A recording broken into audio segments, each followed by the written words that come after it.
President Trump just cut tariffs on all kinds of things: fruit, spices, nuts, coffee, and beef. Obviously, he is recognizing that your grocery prices are too high, even though this is what he said about it publicly just last week. I don't want to hear about the affordability, because right now we're much less.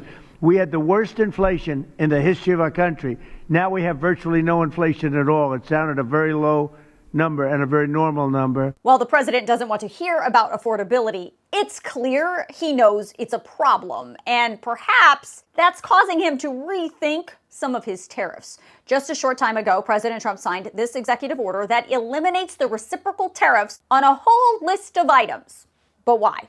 Well, the executive order says it's because of lots of things. It says Trump received recommendations from his staff. It says the status of trade negotiations have improved. But it also clearly says it's happening because of the current domestic demand for certain products and the current domestic capacity to produce certain products. Among other things, I have determined that it is necessary and appropriate to further modify the scope of products subject to the reciprocal tariff. Specifically, I have determined that certain agricultural products shall not be subject to the reciprocal tariff.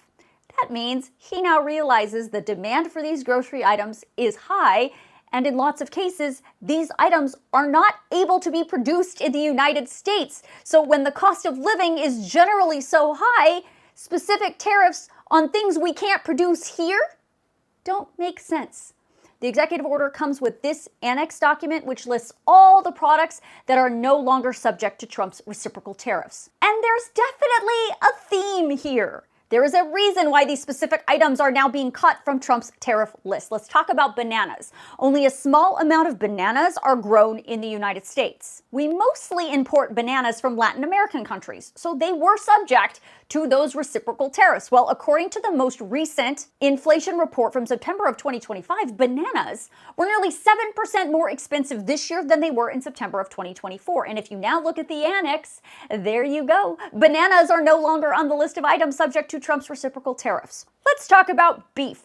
There's a lot going on with beef right now, and you can make all kinds of excuses about why it's expensive, but I'm not here to make excuses. I'm just here to show you the numbers. The fact is, we do produce a lot of beef in the United States, but we also import some of it. So that imported beef was subject to the reciprocal tariffs. So according to the same September CPI report, take your pick.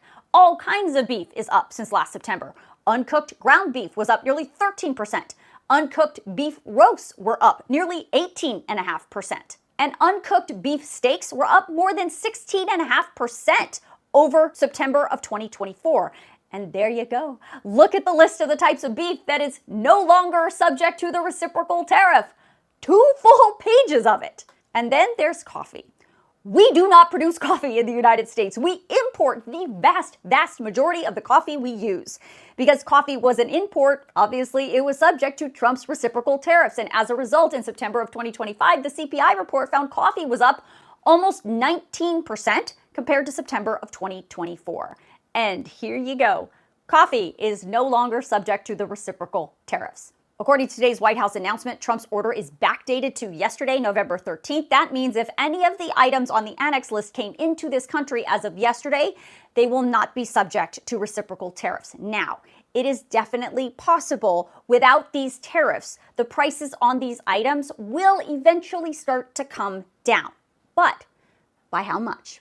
Don't forget, prices on groceries started out more expensive, and then President Trump came into office and added the tariffs on top of that. So even in a perfect world, if the tariffs just sort of fall off and the prices come back down to where they were the day Trump took office, the question is, can they go down below that price we were paying in 2024 before Trump took office? Unlikely, but we will have to wait and see. So if you want to see this list of items that are no longer subject to the reciprocal tariffs, I'm going to email it out to you in my Facts HQ email, so make sure you sign yourself up.